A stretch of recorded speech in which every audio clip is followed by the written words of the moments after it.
Chelsea Football Club are about to hijack the Dewsbury-Hall move to Brighton, and Leicester are very, very happy about that. Isak to Chelsea, the deal's completely dead and buried, and the reality is we all knew it on some level. We've got more news on Chelsea signing a young centre-back who's 18 years old and going straight out on loan. It's going to cost us 17 million. Murillo from Nottingham Forest being linked with Chelsea, and the rumours are not dying. 2 players could be included, and I'm going to explain to you why these players are potentially going to be included.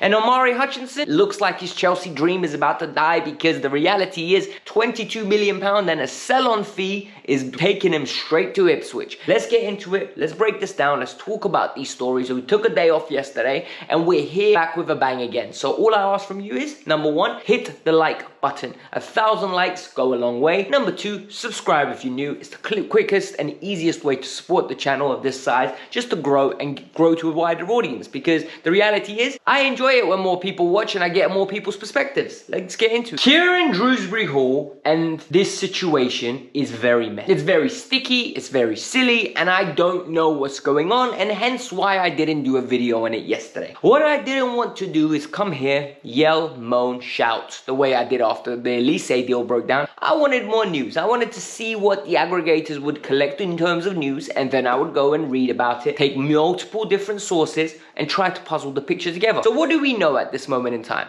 We know that Chelsea are interested in Kieran Dewsbury-Hall, the player that played on the left-hand side of the 4-3-3 for Enzo Maresca at Leicester City. This is a 25-year-old English player. A lot of people have been screaming out for experience. Well, they're getting us experience. However, it's not the type we wanted. What else do we know? We know that Ornstein came out yesterday with an Ornstein bomber, and he said straight away, Dewsbury-Hall to Chelsea is a move to watch out for.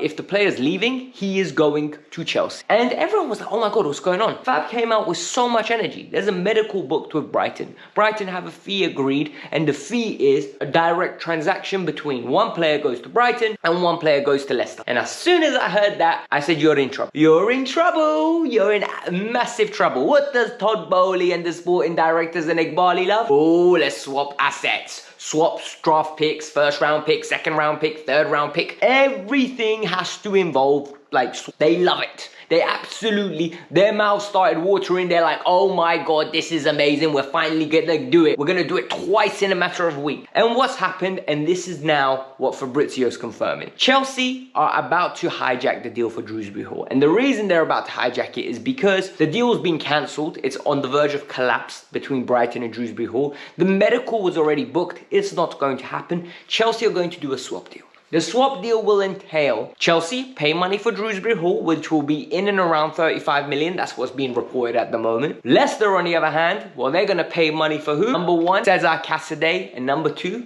Datro Fofana. Makes sense. It makes sense. This is an accounting move. This is not a footballing move. Do not let anybody confuse you. Do not let anybody tell you otherwise. I think Dewsbury-Hall is a very good player. I think he's very neat and tidy in possession. I think he's mobile. I think his ability to take shots from far away is very positive. I think he gives you that nice diversity between, I can play box to box, but at the same time, I can play 10. I can go out to the left-hand side and provide width. And because I'm agile enough, I'll give a false impression of a winger. So for me, this player works, right? In that sense, he works. But is the quality Chelsea level? No. And why I'm saying this is because I feel like we're already bloated in that midfield area, and we just don't need another body. Like, we don't need another body in there. We have Santos, Chukwuemeka, Enzo, Lavia, Caicedo, Gallagher. Unless Gallagher's leaving, and then you're like, okay, cool, I kind of see why you're selling Gallagher on. Like, I kind of see, because you're just replacing one for the other one. And I don't think there's a quality disparity between the two players. I really don't. I think they're of the same level. And if anything, Dewsbury-Hall will annoy me less because he's better in possession. So from that aspect, it works. From the other aspect, Cesar Casadei hasn't shown anything to suggest that he is of the level to be at Chelsea, but nor has he been given the opportunity. Like, he is really, really going to have a great career in football because he can score goals from midfield. And when you can do that, you're going to have somebody that gives you a chance. He is very, very robust. He runs around. He's like a battering ram from midfield. He's going to be a goal-scoring midfielder. He reminds me of the prototypes of McTominay, Bellingham. Like, you know those midfielders that will get you a bunch of goals, but then you look at him and you're like, you're just technically not sound enough. Like, you won't play in a possession-based system for long. You are designed to be that person that makes late runs and gets goals. Like, other than that, your role is very limited. So I think that's what Casadei will be in the long run. Furthermore, with Datro Fofana, I don't think he's of the level. A lot of you that watch my channel love the player. I've seen a lot of people say, give him a chance, let him play, let him be at Chelsea. I don't think he's of the level. I saw enough at Burnley to realise, like, this guy misses too many easy chances. I don't think he's got the hold-up play. I think if Chelsea can get a profit on what they spent on him, the 7-8 million, beautiful deal, man. Like, it's time to move him on. And if it means we get Dewsbury-Hall, so be it. But I do think it means it's the end of Conor Gallagher. That's my personal opinion. Quick one on Alexander Isak. I think this one is dead and buried. Because the reality is, when I made the video the other day, I straight away said, I don't believe this deal happens. I don't see how it happens. Financially, it just doesn't make sense from a wages standpoint. They'll pay the big fee, but they won't pay the wages. And Fabrizio's come out and said the deal will just be too expensive. And guys, I think what we need to look at, and we need to be open and we need to be honest. No Champions League football is causing this. This is the implication of having no Champions League football. So if you ever want Chelsea to be successful, we need to make sure we get back into the Champions League football next year, because that's how you attract creme de la creme talent. That's how you attract like individuals that are absolutely top tier. That's how you attract players to come to the club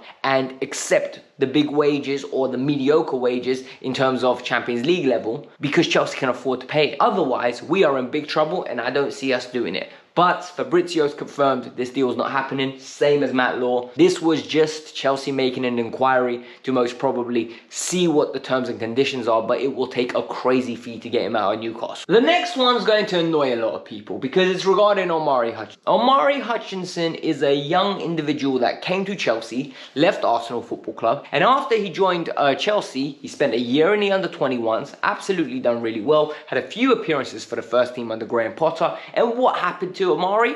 Omari ended up going on loan to Ipswich Town, where he eventually broke into the team towards the back end of the season. He played in the number 10, he played right wing, he played left wing, and he was very versatile under Kieran McKenna. Kieran McKenna's been pushing for Ipswich Town to go and acquire his services right now. And this is where it gets interesting. Stuttgart are interested, but Ipswich are favourites. Ipswich are willing to pay 22 million at this moment in time with a sell-on. And this is reported by Fabrizio Romano and other outlets within the UK. And what makes this deal very interesting is this is pure profit, but the sell-on. A lot of people are disappointed with this, and they're going to say, look, Alex, we should be giving him an opportunity. He should be playing ahead of Mudryk. And honestly, guys, if I was the manager, I agree with you. I genuinely would have Raheem Sterling as the first choice left winger or Christopher Nkunku. And if I can move Raheem on, I'd move him on, but it's not going to happen. I don't think Mudryk is of the level of Omari Hutchinson at this moment. What Mudryk does stuff that blows my mind, because I go, what on earth is he doing? And I think at Chelsea, you just can't have a player that's so inconsistent. So I would cut my losses on Mudryk,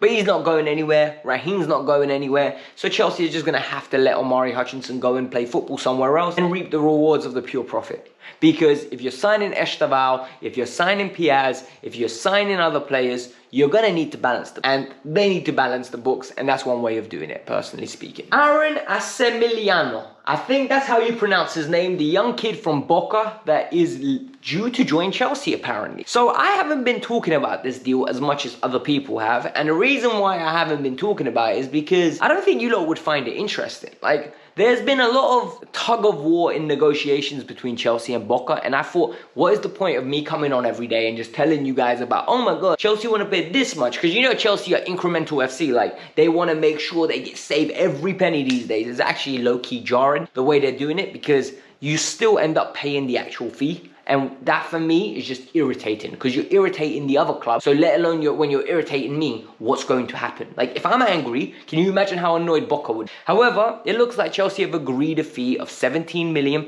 And now they've agreed personal terms with the player. These are reports coming out of Argentina, the secret scout, who's a reliable source when it comes to Chelsea news, and more news in England now that's coming out around this. However, this is where the deal gets very interesting. Chelsea want to get him straight away, straight to Strasbourg. They're like, okay, cool, you're going to Strasbourg, you need to go play. This is all about you now, developing with Patty Vieira, and everything is going to be absolutely fine because you're going to become a very good centre-half for us in next year.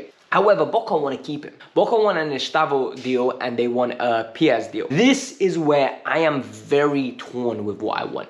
Because a lot of people are going to say he needs to go play European football. I'm saying, where's the rush? I'm saying, what's the rush? Yes, he's most probably a great prospect and everyone wants him internally. However, remember, we only have 6 abroad loans, meaning the players that go abroad essentially are taking up the spots, and after 6 we're going to be stuck with a whole host of players that can't go on loans. So he'll take one of the spots, but we have so many other players that will need to go on loan unless it's a UK loan. So it makes it messy, but if he stays at Boca, he gets another year of playing football. Then when he comes back and he needs a loan, cool, so be it. And then he'll have 2 seasons of playing consistent football, and then that means he's ready for the first team. And if he's not at that point, then we need to look at the player and maybe reassess and his value and how he's going to contribute towards the future. But that's my opinion on him. I think this is going to be an interesting deal. I don't know much about him. I've really struggled to give you guys like a detailed breakdown because I don't watch Boca Juniors. Like, all I know is he's right-footed, he's very comfortable on the ball, he runs around, the comps make him look like he's very active, very imposing, isn't the fastest but reads the game very well and does the running when he needs to. It's like, he's just a very smart player. But at the same time, comps, right? How much can you read into them? The final piece of news is on Murillo. And Murillo is a player that plays for Nottingham Forest, and he is an individual that joined them last year, and now they value him at £50 million. He's 23 years old. He's played a big chunk of football for them last year, to the point where I think he was their best centre-half. Under Nuno Espirito Santo, he played very well. Like, he played very well, to the point where every time I watched him, I said, this guy's not going to be there long. Very complete, very neat and tidy on the ball, proper old school defender, reads the game, intelligent, strong, hustle and bustle. He just, you know, ticks the boxes. You're looking at him and you're like, yep, ticks the box, ticks this box, ticks the box. Very good player. However, this £50 million fee is a bit mad. So what are we hearing? We're hearing from Brazilian sources that Chelsea are willing to offer 2 players plus cash for the player. Once again, one of those PSR moves, right? Let's balance the book. We pay 50 million for him, no problem, but you need to balance the books by paying for 2 of our players. And it's essentially a swap deal, but it's what's been happening in Italy for years. Basically, you scratch my back, I scratch yours. You get the player you guys want from the youth setup from Chelsea, and we get the player that we want into our first. Then Fabrizio said Chelsea are only interested, and the fee is going to be 50 million. Basically, it's too big. What do I think about it? I think it's hoarding talent to the next level. If he can play left back, then I would understand. You know them ones where he can play in the back 3, him, Levi Colwell, and then Wesley Fofana, or him, Badiashile, and Levi Colwell. It makes sense. However, I think he's going to want to come in and be the centre-half. If I'm not mistaken, he did play in the back 3 at Nottingham Forest and played on the left-hand side. But at Chelsea, it's a different system. He's going to have to go into the left-back role when we're in possession. He's going to bomb forward. So it's going to be very interesting how that deal develops. But whoever gets him, they're getting a bad boy player. Like, I'm dead serious. I think this guy is going to go straight to the top.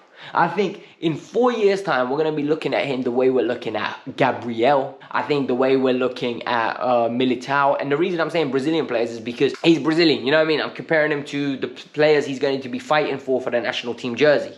He's going to be competing with them to start there in the next 3 to 4 years. And it's going to be interesting. It's going to be exciting, but it is what it is. Hit the like button, subscribe to the channel. Let me know your thoughts. If there's any more pressing news that comes out, I will be telling you guys. However, I am going to say one thing. A lot of people have been saying, oh, fake news, fake news. It's not fake news, because this is the news that's in the news. I'm reporting the news. I'm not making any of this up, nor am I saying this news is coming from me. So please never think I'm making this news up. I wouldn't do that. But it is what it is. Peace out. I'm out. Have a lovely day.